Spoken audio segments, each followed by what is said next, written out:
Hello guys, welcome to our YouTube channel study with M. आज मैं आप सभी के लिए काफ़ी इंपॉर्टेंट क्लास लेके आई हूँ। तो देखिए, आज की इस क्लास में हम जीके जीएस एंड उत्तराखंड के मोस्ट इंपॉर्टेंट क्वेश्चंस डिस्कस करेंगे, जो कि आपके आगामी वीडियो पीपीडीओ एग्जाम के लिए काफ़ी हेल्पफुल रहने वाले हैं। तो आप सभी लोग हमारी इस क्लास में स्टार्टिंग से लेकर एंड तक बने रहें। तो चलिए, आज की इस क्लास को हम स्टार्ट करते हैं। स्टार्ट करने से पहले जिन लोगों ने अभी तक हमारे YouTube channel study with M को सब्सक्राइब नहीं किया है, वो सब्सक्राइब कर लें। साथ ही साथ बगल में जो बेल आइकन दिख रहा है, इसे भी प्रेस कर लें, ताकि हम कोई भी वीडियो डालते हैं तो उसका नोटिफिकेशन आपके पास जल्द से जल्द पहुंच जाए। आप सभी लोग हमारे टेलीग्राम चैनल को भी ज्वाइन कर सकते हैं। ये भी स्टडी विद एम के नाम से ही बना हुआ है और टेलीग्राम चैनल पर रात को 8 बजे क्विज का भी आयोजन किया जाता है। काफ़ी इंपॉर्टेंट क्वेश्चन आपको क्विज के रूप में दिए जा रहे हैं, तो आप कोई ज्वाइन कर सकते हैं। तो चलिए, आज के सेशन को हम स्टार्ट करते हैं और इस सेशन का पहला क्वेश्चन है, निम्नलिखित में से किस आयोग की सिफारिशों के आधार पर सरकार ने भविष्य की अकाल सहायता नीति निर्धारित की थी। मोस्ट इम्पॉर्टेंट क्वेश्चन है। तो देखिए, इनमें से मैकडोनल्ड आयोग की सिफारिशों के आधार पर सरकार ने भविष्य की अकाल सहायता नीति निर्धारित की थी। ऑप्शन फर्स्ट इस क्वेश्चन का करेक्ट आंसर है। मैकडोनल्ड कमीशन कब अपॉइंट किया गया था, पूछा जा सकता है। देखिए, मैकडोनल्ड कमीशन अपॉइंट किया गया था वर्ष 1900 ईस्वी में। और क्यों किया गया था इसको अपॉइंट? देखिए, आर्थिक सुधारों के अंतर्गत कर्जन ने 1899 1900 ईस्वी में पड़े अकाल व सूखे की स्थिति के विश्लेषण के लिए सर एंटनी मैकडोनल्ड की अध्यक्षता में एक अकाल आयोग की नियुक्ति की थी। इसी को ही कहा जाता है मैकडोनल्ड आयोग। क्यों की थी? सूखे और अकाल की स्थिति के विश्लेषण के लिए इस आयोग की स्थापना की गई थी। अगला क्वेश्चन देखेंगे, भूमध्य रेखा निम्नलिखित में से किस दक्षिण अमेरिकी देश से होकर नहीं गुजरती है? देखिए, भूमध्य रेखा जो है ये इक्वाडोर, कोलंबिया और ब्राज़ील से होकर गुजरती है, लेकिन पेरू से होकर नहीं गुजरती है। तो ऑप्शन फर्स्ट यहाँ पे आपका करेक्ट आंसर है। भूमध्य रेखा पृथ्वी की सतह पर उत्तरी ध्रुव एवं दक्षिणी ध्रुव से समान दूरी पर स्थित एक काल्पनिक रेखा है और यह रेखा पृथ्वी को उत्तरी और दक्षिणी गोलार्ध में विभाजित करती है। अगला क्वेश्चन देखेंगे, निम्नलिखित में से सही विकल्प का चयन कीजिए। तो देखिए, आपको वन साइड हड़प्पा स्थल दिए गए हैं, सेकंड साइड आपको संबंधित नदी दी गई है। तो कौन से स्थल से कौन सी नदी संबंधित है ये बताना है। तो देखिए, चन्नू दड़ों की बात करें तो चन्नू दड़ों जो हड़प्पा कालीन स्थल है इससे संबंधित है। सिंधु नदी धौलावीरा से संबंधित है। लूनी नदी रोपड़ से संबंधित है। आपकी कौन सी नदी? सतलज नदी। लोथल से संबंधित है भोगवा नदी। तो यहाँ पे सही विकल्प का चयन कर लेना है। सही विकल्प है आपका लोथल भोगवा नदी, यानी कि ऑप्शन फोर्थ बिल्कुल करेक्ट आंसर है। नेक्स्ट क्वेश्चन देखेंगे, निम्नलिखित में से किस पूर्वोत्तर राज्य में राष्ट्रीय राजमार्गों की लंबाई सबसे अधिक है? तो देखिए, सभी पूर्वोत्तर राज्यों में राष्ट्रीय राजमार्ग की लंबाई की अगर हम बात करते हैं, देखिए मणिपुर राज्य में राष्ट्रीय राजमार्ग की लंबाई है 1750 किलोमीटर। मेघालय में है 1155 किलोमीटर। मिजोरम में राष्ट्रीय राजमार्ग की लंबाई है 1422 किलोमीटर, जबकि नागालैंड में राष्ट्रीय राजमार्ग की लंबाई है 1547.7 किलोमीटर। तो यहाँ पे किस पूर्वोत्तर राज्य में राष्ट्रीय राजमार्ग की लंबाई सबसे अधिक है ये बताना है। तो देख लीजिए, सबसे अधिक कहाँ पे है? मणिपुर राज्य में है। तो मैक्सिमम लेंथ है मणिपुर राज्य में। ऑप्शन फर्स्ट यहाँ पे आपका बिल्कुल करेक्ट आंसर हो जाएगा। नेक्स्ट क्वेश्चन देखेंगे, निम्नलिखित में से गलत विकल्प का चयन करें। तो देखिए, यहाँ पे गलत विकल्प का चयन करना है। एक साइड में आपको राज्य दिखेंगे, सेकंड साइड में जनजातीय महोत्सव दिए गए हैं। तो कौन से राज्य में कौन सा जनजातीय महोत्सव नहीं मनाया जाता है, यहाँ पे ये गलत विकल्प का चयन कर लेना है। यहाँ पे कौन सा विकल्प आपको गलत दिया गया है, इसका चयन करना है। तो देखिए तमिलनाडु की बात करें तो यहाँ पे पोंगल महोत्सव मनाया जाता है, बिल्कुल सही है। मिजोरम में चापचारकुट महोत्सव मनाया जाता है। ध्यान रखिएगा पोंगल महोत्सव किस राज्य से संबंधित है, इस तरीके से भी पूछा जा सकता है, या फिर आपसे पूछ लिया जाए गोची महोत्सव किस राज्य में मनाया जाता है, तो पता रहना चाहिए आप सभी को। मिजोरम में आपका चापचारकुट मनाया जाता है, हिमाचल प्रदेश में गोची महोत्सव मनाया जाता है, नागालैंड में आपका नुकाहाई महोत्सव नहीं मनाया जाता है। देखिए नुकाहाई महोत्सव जो है ये कहाँ पर मनाया जाता है, नुकाहाई महोत्सव आपके ओडिशा में मनाया जाता है। तो ओडिशा राज्य का ये महोत्सव है, ये नागालैंड में नहीं मनाया जाता है। तो यहाँ पे गलत विकल्प बताना था, तो ऑप्शन 4 तो यहाँ पे आपका बिल्कुल करेक्ट आंसर हो जाएगा इस क्वेश्चन का। चलिए नेक्स्ट क्वेश्चन देखेंगे। निम्नलिखित में से कौन सा राज्य बांग्लादेश की सीमा को स्पर्श नहीं करता। देखिए बांग्लादेश की सीमा को स्पर्श कौन कौन से राज्य करते हैं, सबसे पहले ये बता दूं।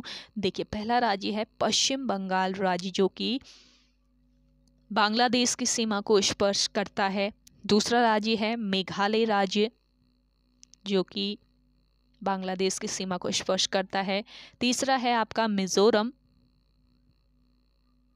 जो कि बांग्लादेश की सीमा को स्पर्श करता है। त्रिपुरा करता है, इसके अलावा असम भी करता है। अब देख लीजिए इनमें से कौन सा नहीं करता है। इनमें से सिक्किम राज्य जो है ये बांग्लादेश की सीमा को स्पर्श नहीं करता है। बाकी पश्चिम बंगाल, मेघालय, मिजोरम, त्रिपुरा और असम ये सभी बांग्लादेश की सीमा को स्पर्श करते हैं। सेकंड पार्ट है इसका, निम्नलिखित में से कौन सा राज्य चीन की सीमा को स्पर्श नहीं करता है। तो देखिए कौन सा राज्य है जो चीन की सीमा को स्पर्श करता है। देखिए चीन की सीमा को स्पर्श करने वाले राज्य कौन कौन से हैं। हिमाचल प्रदेश राज्य है आपका, इसके अलावा उत्तराखंड है, सिक्किम राज्य है, सिक्किम भी करता है, इसके अलावा अरुणाचल प्रदेश जो है, अरुणाचल प्रदेश भी आपके चीन की सीमा को स्पर्श करता है। लद्दाख भी करता है, लेकिन इनमें से असम नहीं करता है। ये आपको याद रखना है, असम जो है ये चीन की सीमा को स्पर्श नहीं करता है। तो कौन से नहीं करते हैं ये बताना था। बांग्लादेश की सीमा को स्पर्श नहीं करता है सिक्किम, और चीन की सीमा को स्पर्श नहीं करता है असम। तो यहाँ पे आपका ऑप्शन 3 बिल्कुल करेक्ट आंसर हो जाएगा। नेक्स्ट क्वेश्चन देखेंगे, धन शोधन निवारण अधिनियम कब लागू किया गया था। देखिए धन शोधन निवारण अधिनियम जो है ये लागू किया गया था वर्ष 2002 में। धन शोधन निवारण अधिनियम का उद्देश्य क्या था। देखिए इस अधिनियम का उद्देश्य काले धन को सफ़ेद करने से रोकना था, और इसमें धन शोधन से प्राप्त धन को राजसात यानी कि जब्त करने का प्रावधान किया गया है। और यह अधिनियम कब से प्रभावी हुआ था। देखिए 1 जुलाई 2005 से यह अधिनियम प्रभावी हुआ था। और बात करते हैं सेकंड पार्ट की, सरकारी प्रतिभूति अधिनियम कब लागू किया गया था। ये भी आपका इम्पॉर्टेंट क्वेश्चन है। सरकारी प्रतिभूति अधिनियम वर्ष 2006 में लागू किया गया था। तो आपका वर्ष 2002 और 2006, तो यहाँ पे आपका करेक्ट आंसर हो जाएगा ऑप्शन 4। चलिए अगला क्वेश्चन देखते हैं, सर्वेंट ऑफ इंडिया सोसाइटी की स्थापना कहाँ की गई थी। देखिए सर्वेंट ऑफ इंडिया सोसाइटी जो है इसकी स्थापना कहाँ पर, बम्बई यानी मुंबई में इसकी स्थापना की गई थी। मुंबई को पहले बम्बई बोला जाता था, आप सभी को ही पता होगा। सर्वेंट ऑफ इंडिया सोसाइटी की स्थापना कब की गई थी पूछ लिया जाए तो वर्ष 1905, आप सभी लोग याद रखेंगे वर्ष 1905 ईस्वी में बम्बई ऑफ इंडिया सोसाइटी की स्थापना गोपाल कृष्ण गोखले ने की थी मुंबई में। अगला क्वेश्चन देखेंगे, निम्नलिखित में से किसने ईस्ट इंडिया एसोसिएशन की स्थापना की थी। देखिए ईस्ट इंडिया एसोसिएशन की स्थापना की गई दादा भाई नौरोजी के द्वारा। कब की गई थी, वर्ष 1866 ईस्वी में। लंदन में कहाँ पर की गई थी ये भी पता रहना चाहिए। लंदन में दादा भाई नौरोजी द्वारा इसकी स्थापना की गई। ईस्ट इंडिया एसोसिएशन भारत से संबंधित मामले के लिए लंदन में एक स्थित संगठन है। इसके सदस्य कौन थे, देखिए इसके सदस्य भारतीय और सेवानिवृत्त ब्रिटिश अधिकारी थे।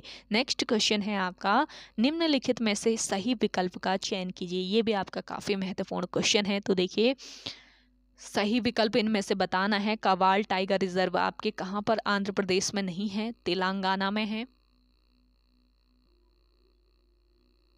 तो ये आपका गलत हो गया यहाँ पे सतकोशिया। इसके अलावा सतकोशिया की बात करें तो ये कहाँ पे, ओडिशा में है, बिल्कुल सही है। दंपा टाइगर रिजर्व आपका असम में नहीं है, कहाँ पे है, मिजोरम में है। मिजोरम में आपका दंपा टाइगर रिजर्व है। बोर टाइगर रिजर्व है आपके मध्य प्रदेश में नहीं है, महाराष्ट्र में है। तो यहाँ पे आपका गलत विकल्प कौन कौन सा, सही विकल्प का चयन कर लेना है। गलत तो हो गया आपके तेलंगाना, मिजोरम और महाराष्ट्र। ये जो 3 ऑप्शन हैं ये आपके गलत हैं। सही है आपका सतकोशिया टाइगर रिजर्व, ओडिशा। यहाँ पे ऑप्शन सेकंड बिल्कुल राइट आंसर हो जाएगा। कवाल टाइगर रिजर्व की अगर हम बात करते हैं, इसकी स्थापना कब हुई, वर्ष 1965 ईस्वी में इसकी स्थापना होती है कवाल टाइगर रिजर्व की। इसे वन्य जीव संरक्षण अधिनियम 1972 के तहत संरक्षित क्षेत्र घोषित किया गया और भारत सरकार ने वर्ष 2012 में कवाल वन्य अभ्यारण्य को टाइगर रिजर्व घोषित किया। ये आपको याद रखना है, भारत सरकार द्वारा वर्ष 2012 में कवाल वन्य जीव अभ्यारण्य को टाइगर रिजर्व घोषित किया गया। और दंपा टाइगर रिजर्व की अगर हम बात करते हैं, दंपा टाइगर रिजर्व, इसकी स्थापना वर्ष 1985 ईस्वी में हुई थी। इसे वर्ष 1994 में एक बाघ आरक्षित क्षेत्र घोषित किया गया।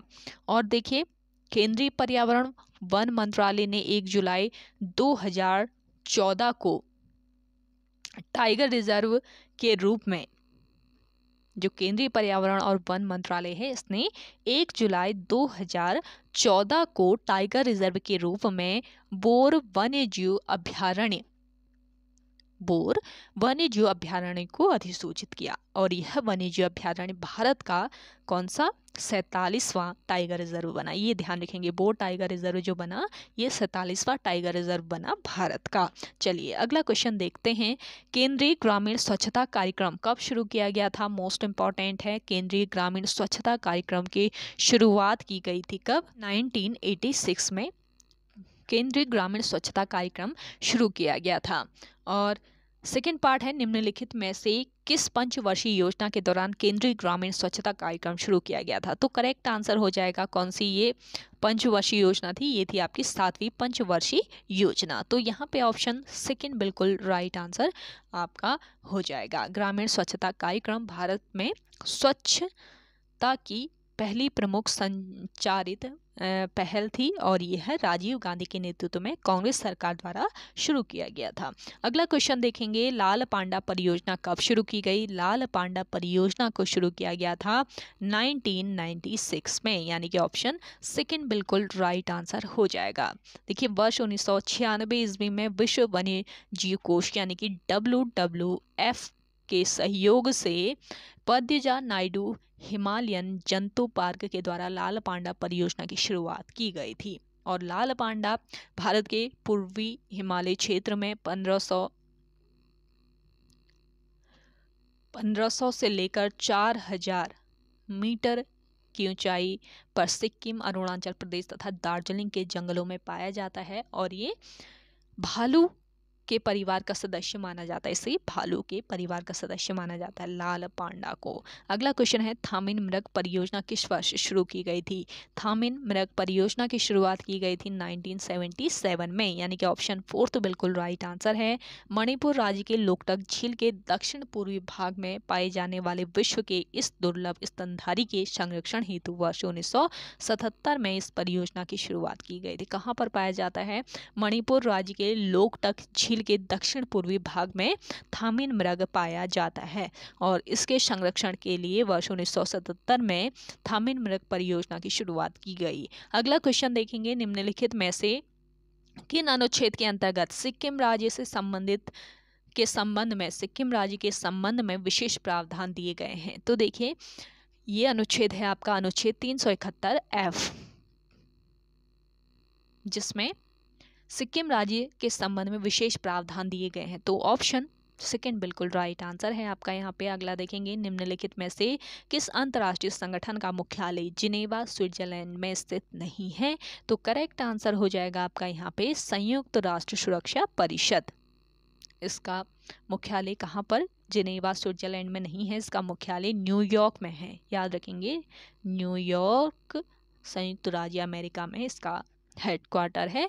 इसकी स्थापना होती है 1945 में, 1945 में संयुक्त राष्ट्र सुरक्षा परिषद की स्थापना हुई थी। सेशन आप सभी को पसंद आ रहा है तो लाइक कर लें।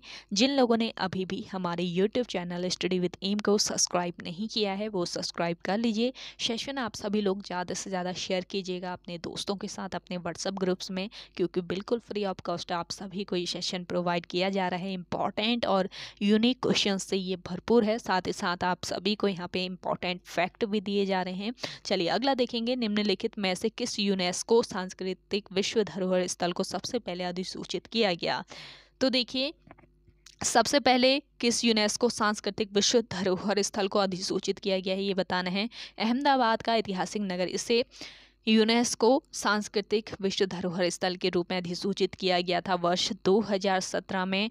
धौलावीरा को कब किया गया? 2021 में किया गया।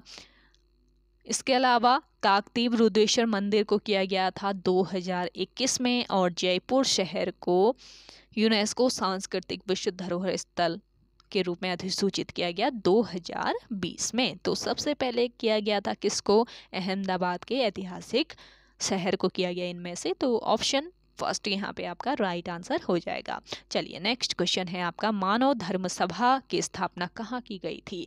मानव धर्म सभा की स्थापना की गई थी कहाँ पर? सूरत में इसकी स्थापना की गई। निम्नलिखित में से किसने मानव धर्म सभा की स्थापना की? तो मानव धर्म सभा की स्थापना की थी मेहताजी दुर्गा राम ने। तो सूरत और मेहताजी दुर्गा राम, यानी कि ऑप्शन थर्ड यहाँ पे आपका बिल्कुल राइट आंसर हो जाएगा। मानव धर्म सभा की स्थापना 1844 को की गई थी। कहाँ पर? सूरत में इसकी स्थापना हुई थी। मानव धर्म सभा गुजरात और ब्रिटिश भारत में सबसे पहले सामाजिक धार्मिक सुधार संगठन में से एक थी। इस पॉइंट को याद रखेंगे। अगला क्वेश्चन है आपका, निम्नलिखित में से कौन सा सागर प्रशांत महासागर में स्थित नहीं है? तो इनमें से आपका प्रशांत महासागर में स्थित नहीं है। कौन सा सागर? ये है आपका मैक्सिको की खाड़ी। ऑप्शन फर्स्ट बिल्कुल राइट आंसर है। मैक्सिको की खाड़ी जो है ये आपके कहाँ पर स्थित है? अटलांटिक महासागर में। अटलांटिक महासागर में ये स्थित है मैक्सिको की खाड़ी। चलिए अगला देखेंगे,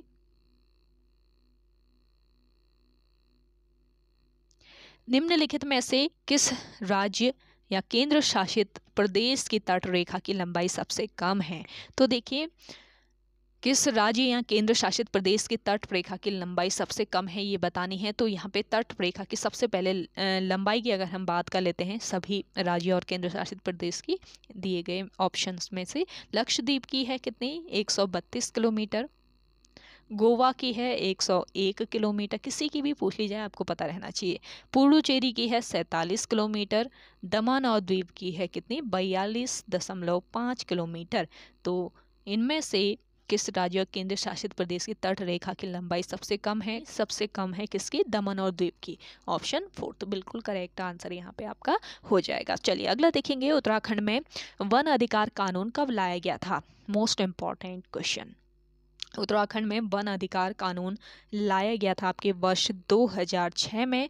नेक्स्ट पार्ट है इसका, उत्तराखंड वन नीति को कब संशोधित किया गया था? उत्तराखंड वन नीति को संशोधित किया गया था वर्ष 2004 में। तो वर्ष 2006 और 2004 यानी कि ऑप्शन फोर्थ यहाँ पे आपका बिल्कुल करेक्ट आंसर हो जाएगा। नेक्स्ट क्वेश्चन है, ग्वालदम का युद्ध कब लड़ा गया था? देखिए, ग्वालदम का युद्ध आपके लड़ा गया था 1581 ईस्वी में। नेक्स्ट पार्ट है आपका, ग्वालदम का युद्ध बलभद्र शाह और निम्नलिखित में से किसके बीच लड़ा गया था? ग्वालदम का जो युद्ध था ये 1581 में बलभद्र शाह और रुद्रचंद के बीच लड़ा गया था। तो यहाँ पे आपका राइट आंसर हो जाएगा 1581 और रुद्रचंद, ऑप्शन सेकंड बिल्कुल राइट आंसर हो जाएगा। अगला देखेंगे, आर्थिक कार्यक्रम समिति का गठन कब किया गया? आर्थिक कार्यक्रम समिति का गठन किया गया था वर्ष 1947 में। निम्नलिखित में से कौन इसके अध्यक्ष थे? तो इसके अध्यक्ष थे पंडित जवाहरलाल नेहरू।